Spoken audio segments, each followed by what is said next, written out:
देख रहे हैं सक्षम भारत टीवी। करणारा असावा, वाड्याची सेवा करणारा असावा, कारण की त्याला आपण नगरसेवक म्हणतो, परंतु ही खरोखरच त्या नगराची त्यांनी सेवा करायला पाहिजे।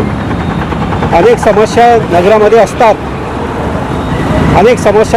असतात, त्या समस्या ताबडतोब निकालात काढून त्या दुरुस्त कराव्या, हे त्यांचं त्या वार्डाचा प्रथम नागरिक म्हणून त्याचं कर्तव्य असते। आता अनेक समस्या असतात, उदाहरणार्थ वर्षभरापासून हा पोल इथं ॲक्सिडेंटमुळे पडलेला आहे, परंतु इकडे कॉर्पोरेशनचं कुठेही लक्ष गेलेलं नाही। अनेक पाण्याच्या समस्या आहे। माझे नाव देवीदास तोतारामजी काळाने, मी डायमंड नगरला 35 वर्षापासून राहतो।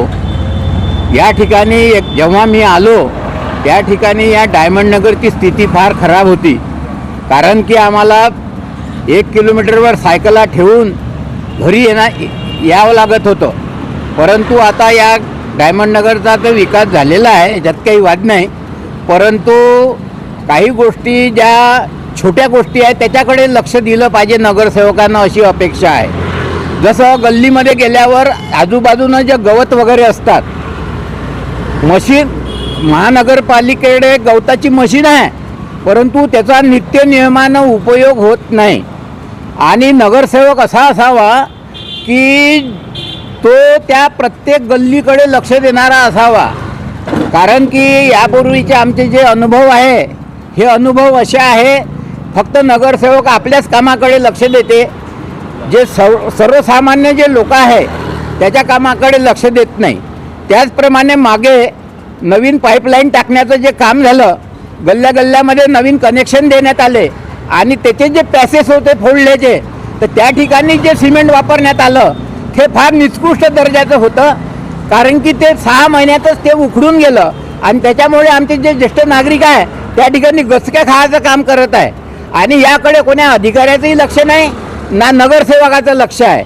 आणि म्हणून जे काही आहे छोट्या गोष्टी, एक छोटी गोष्ट आहे, त्यांनी रोड तर बांधला जोरदार, परंतु त्याच्यामधला जो स्पेस आहे, जो खोदलेला स्पेस आहे, त्या ठिकाणी निकृष्ट दर्जाचं मटेरियल वापरण्यामुळे तो गाड्याच्या वाहनामुळे ते निघून जाते आणि त्याच्यामुळे ते गचके तयार राहतात।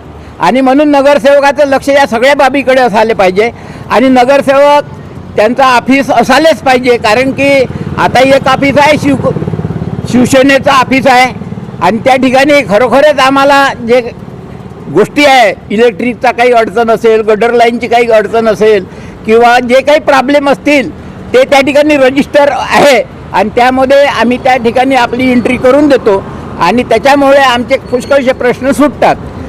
परंतु काही गोष्टी आताच्या परिस्थितीत तुम्हाला काय वाटतं? आताच्या परिस्थितीत असा आहे, नगरसेवक असा धनाढ्य नसावा, धनाढ्य असला का तो एकदम माजल्यासारखा करते।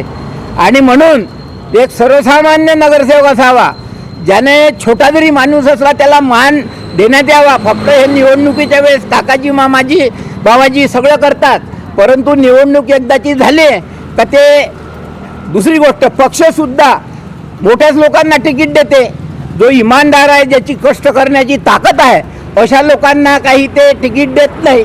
म्हणजे कितीही प्रामाणिक असला तरी तिकीट काही त्याला भेटत नाही आणि फक्त ज्याच्यापाशी आहे आणि जे 10-15 वर्ष रेजिन मारल्या त्यांनाच तिकीट दिल्या जाते। मला सांगा, फक्त लोकशाही का ह्या फक्त ह्या जे लीडर आहे त्यांच्यासाठीच आहे का? सर्वसामान्यासाठी आहे। म्हणून नगरसेवक असा असावा, प्रामाणिक असावा आणि लोकांनी बी गरज आहे, प्रामाणिक जो माणूस असेल त्यालाच निवडून दिलं पाहिजे। नाही तर काय आहे, आजकाल म्हणजे परिस्थिती फार खराब झालेली आहे। सेवकाला चान्स देण्यात यावा का? नवीन सेवकाला चान्स देण्यात यावा।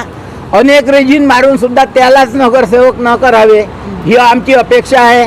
नवीन जे कार्यकर्ते आहे, जे करू शकतात, ज्याची इच्छा समाजसेवा करायची आहे, त्यांनाच ते दिलं पाहिजे, अशी आमची अपेक्षा आहे।